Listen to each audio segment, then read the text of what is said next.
disrupted. America that I fought for. Weird thing to happen. Hey, one and all. Welcome to this edition of Kitz Corner. It's been a fantastic day so far. So it seems like the establishment is so desperate. They are desperate to find any means to sell the idea of this genocide. They're doing everything they can to censor, to silence, to arrest, to manipulate, to buy out politicians, everything that they can to try to find some way to sell you the idea that eradicating an entire population in another country and finally another country to do that work is beneficial for everybody. And they just can't seem to do that. They're failing at every point. And because now with college students raising their voice and concerns when it comes to the financial packages that universities like Columbia, Yale, Harvard, all these Ivy League schools being tied towards the aiding of this genocide, they're speaking out against this. So now they're scrambling to do anything they can to make sure they help sell the idea of perpetual war. And when you want to sell perpetual war that badly, you go to the last resort, and that is emotional manipulation. That's when you get the sob story and you get the people that cry shame you on television or on camera or on some big crowd, and they emotionally take your heartstrings for granted and push you in the direction of the most evil, nefarious thing. We have seen that throughout all of history, throughout all the manipulative wars that they have done. They tried to do that after 9/11 by saying, hey, if you don't support invading Iraq, that somehow you're linked to being pro 9/11. You want another Twin Tower to be taken down? I heard that beginning of, the early 2000s, going back to the Gulf War, where the daughter of the famous foreign leader from Kuwait, that they found out was the daughter from the Kuwaiti leader, going to Congress and saying Iraqis are throwing babies out of incubators and telling that sob story. So it's emotional advertisement for the war machine. And they do it once again, folks, at Columbia University to try to manipulate people and grab at the heartstrings, which if you go back to advertising, I took some courses in college about it.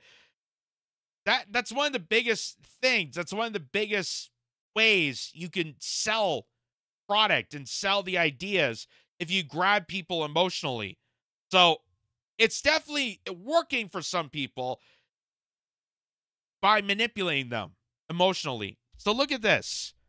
Columbia University. So this woman here, it says, this is Maya Palak.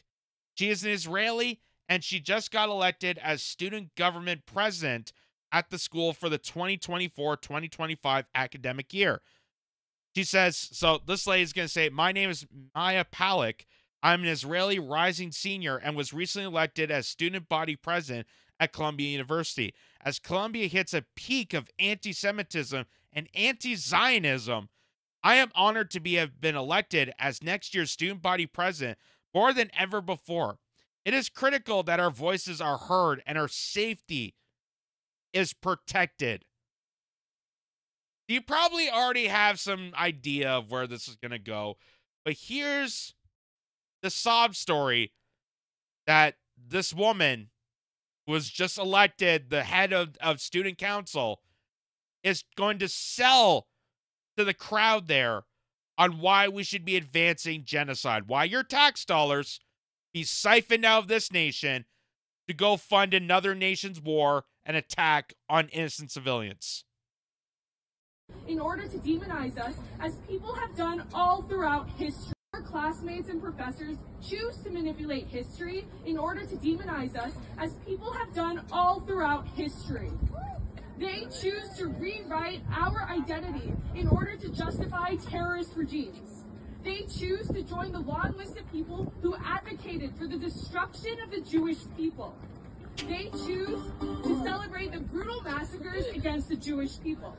They choose to cheer in our pain and in our suffering. They choose to delegitimize the only Jewish state in the world when there are dozens of Christian and Muslim ones. They choose to advocate for our removal off of this campus over our nationality. That is discrimination. That's right. They choose to regurgitate Nazi Germany's talking points. They choose to argue that they are righteous to advocate for our deaths. Wake up! But you think after trying for thousands of years it would be clear. They cannot destroy us. We are stronger than their hate. We are bound together.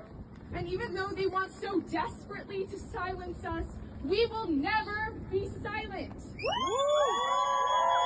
We know the truth, and their lies do not intimidate us. And when they shout their lies, we will shout the truth even louder.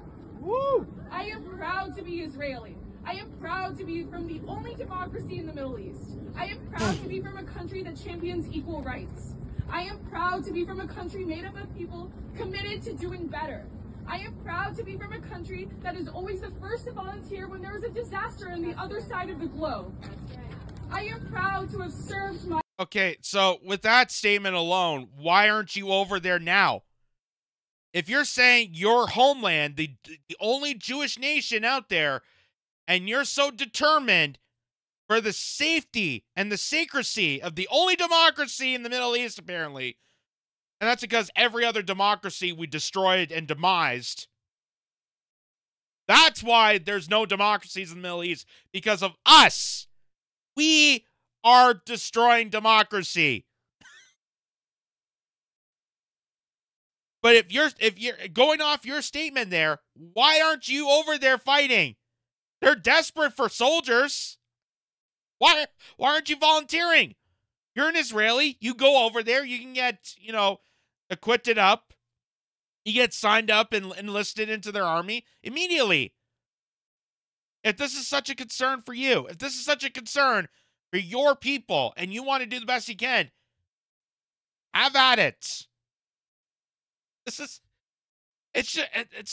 so hilarious. It's so hilarious.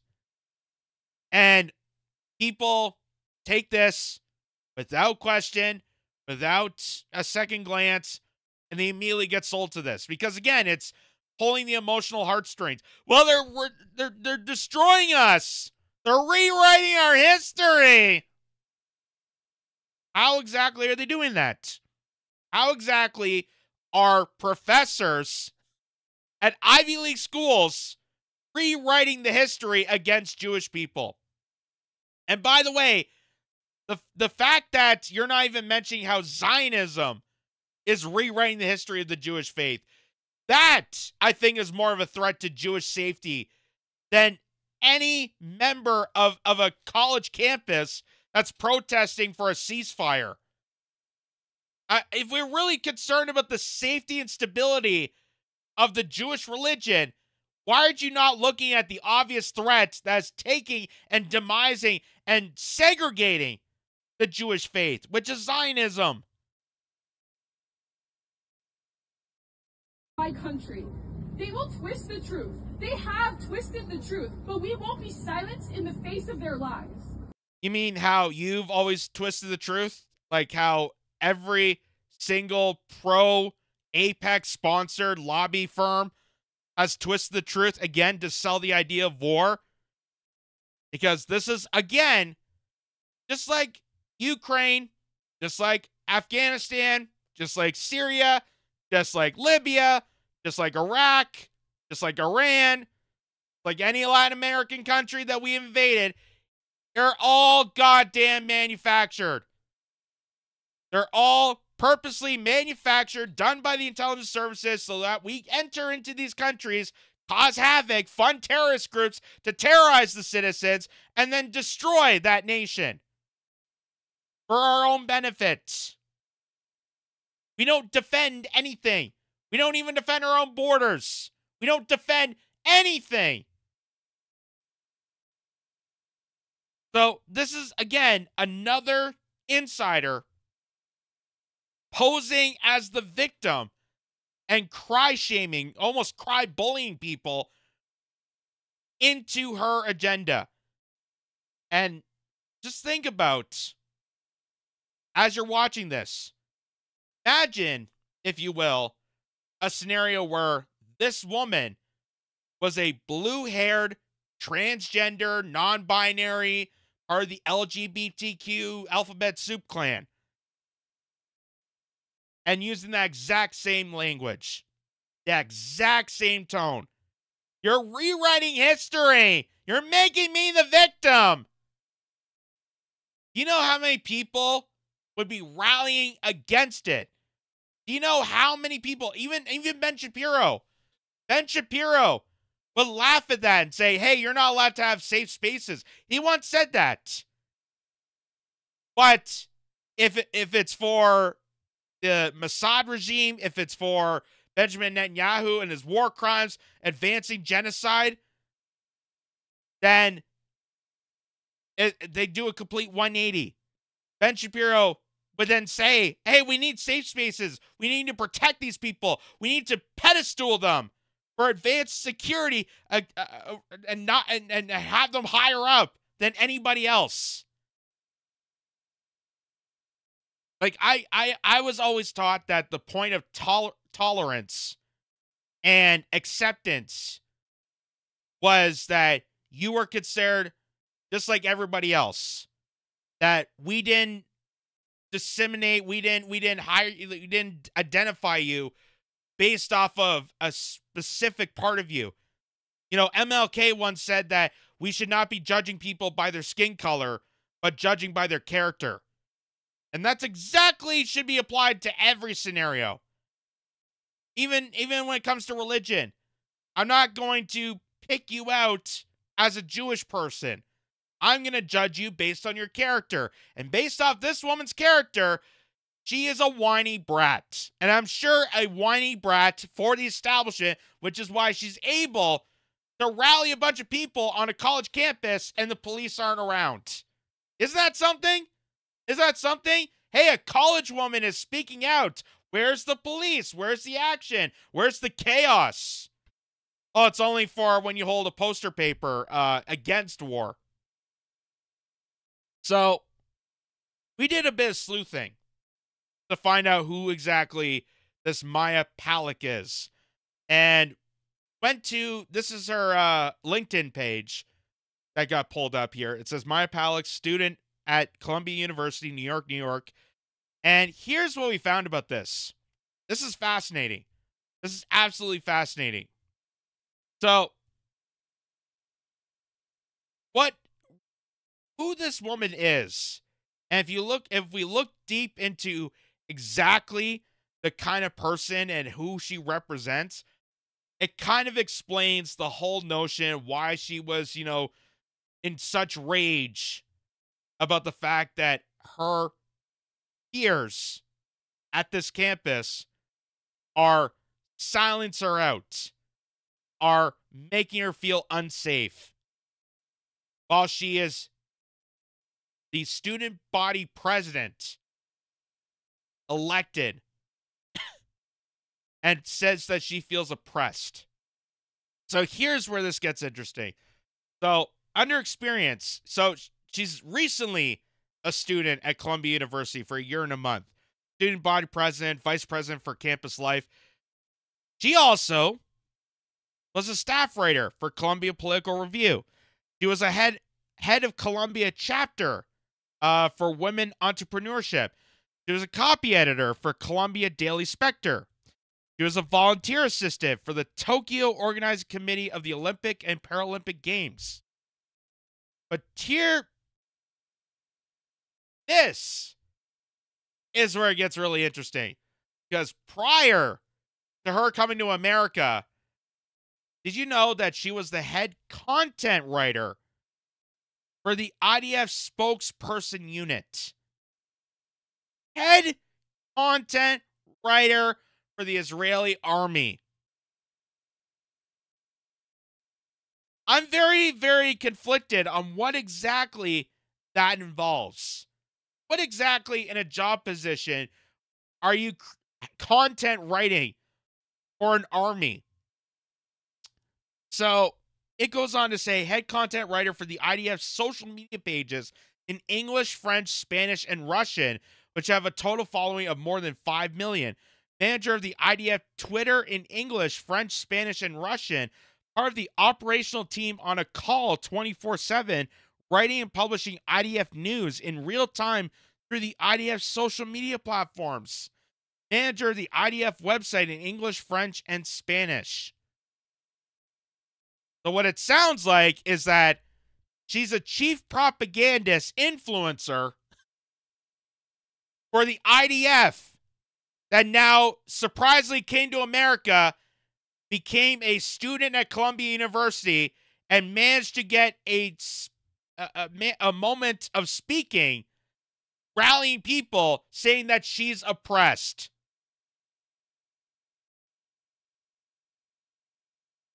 This is why it's so important to do a little more research, do a little more digging before you get emotionally attached to people. Because I know there's people out there that are like, oh my God, this lady, oh my God, I feel your pain and suffering. Yes, we need to slaughter more people. Oh, 30,000 people is not enough. We need to do more. Oh. But now you know that she is a highly influential figure for the IDF and Israeli propaganda. And apparently she's also an actor. So now you know where she gets her communicative skills from. Now you know where she gets her temper from. I feel oppressed. They're silencing me. Apparently she was the supporting actress on the Japanese remake of Orphan Black. What? Wow. I've never even heard of that show, but that explains so much. That explains so much of this. And again, this just shows how they are so desperate. The establishment, the AIPAC lobby, Netanyahu, Biden, the war, the military-industrial complex, they are so desperate to sell you this war as much as possible that they would stoop to this level, that they need to have a bunch of crybabies and shame you into getting you emotionally attached and throw you in the direction of complete genocidal warfare. Meanwhile, people that are witnessing the war up front and are seeing the bloodshed, they're seeing the carnage, they're seeing the destruction. They don't want the devastation to continue on for both sides. So the fact that college students are going against the grain of their Ivy League institution and calling out the manipulation, the complete propagandization of a complete annihilation of another population on our tax dollars is not anti-Semitic. It has nothing to do with the Jewish faith. It's about finding a way to find peace and serenity for everybody, not to have victims, and to maybe take that money that we just send off to Israel, Ukraine, and Taiwan, and maybe invest it into the good of America. Maybe we should actually be defending something like the borders, defending our infrastructure so it's actually worth something, so it doesn't collapse when you drive over it. That's what these college kids are doing. And you know that's working when the amount of cops that show up, the amount of brutalization, the amount of news coverage that's being presented here, trying to weaponize them, saying that young Gen Zers are the next evil of America. You know that's working. So they're desperate. They're paranoid. That's why they get someone like her to do an open cry in public for this. And here's just another example of this that I also found recently, which, by the way, The original video that was posted on this got deleted because so many people were calling this out. So this guy says a Zionist agent provocateur trying to play the victim and get no freaking attention. So there's a woman here who's wearing an Israeli t-shirt that she made, and it also says Jew on the other side. And she's about to walk into a crowd of people to try to make herself the center of attention. And her husband writes this: "My wife is a brave Jew. We stood alone at Yale University today. She wore no mask and she was proud. Notice the horde hiding behind her mask." And I don't know if this is considered pride, if this is such a heroic moment. Because I would say the most heroic people out there are the ones that are actually pulling, people away from destruction. I would say the most heroic people are the ones that are actually defending other people and not making themselves the center of attention, which just seems like now is the thing that the Zionist profiteers are doing right now. They're singling themselves out to be the center of attention, to cry and bully and manipulate people into their regime. So watch how this goes.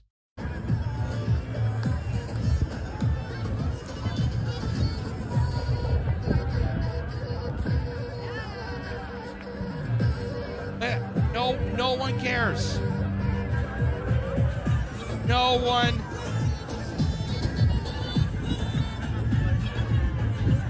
And the fact that they call these so-called protests chaotic, violent, insurrection, like they say the worst for this. It looks like it's just a regular street party. This is like an average summer weekend down in Toronto.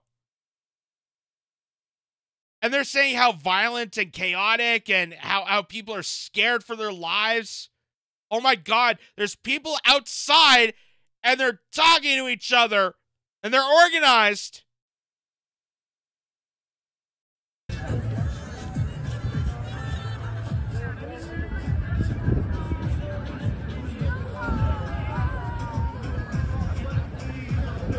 Dude, there's people dancing.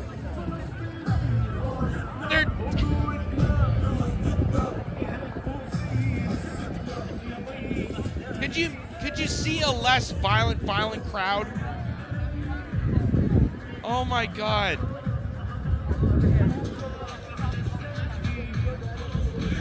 And right behind, this is the kicker. That's the kicker. So she's up front there, trying to get herself the center of attention. Please pay attention to me.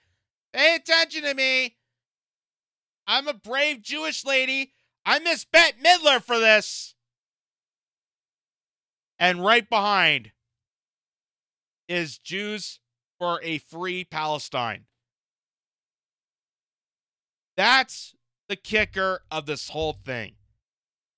And that is what's dangerous about the real danger of the Jewish faith is the Zionist movement, this cult that is demonizing, that is weaponizing the religion of Judaism and using it to manipulate people into their destructive means of destroying Palestine, destroying an entire civilization, and wiping them off the face of the earth.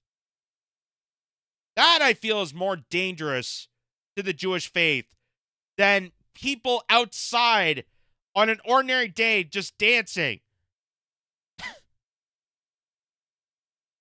Like, can you not think of a more, innocent group of people than just people enjoying the day and just holding up a sign? But they're saying they're the most violent, chaotic people, and they're masked. Which I don't know if that's has to do with COVID. I heard that it's something to do with the facial recognition. So if they wear like a cloth mask over their face, they can't get scanned by the sensors, which I guess makes sense. But I don't know if it's that or if it has to do with COVID. I don't know what it is. Or it could be, federal agents inside this regime, which we've also seen before. So anything's the wiser. But it's amazing how far they can go, how bottom of the barrel they have to stretch themselves and digging their own hole to try anything they can to get people emotionally weaponized to advance a genocide. It's just sad. It's pathetic. And it just does nothing for your defense. And there really is no defense. Like, you're wiping out huge populations of people. Huge populations of people. It is just absolutely insane that these individuals would just make an embarrassment of themselves for a manufactured war regime that the United States and Israel and other nations have been a part of for the last 20 plus years. Just crazy.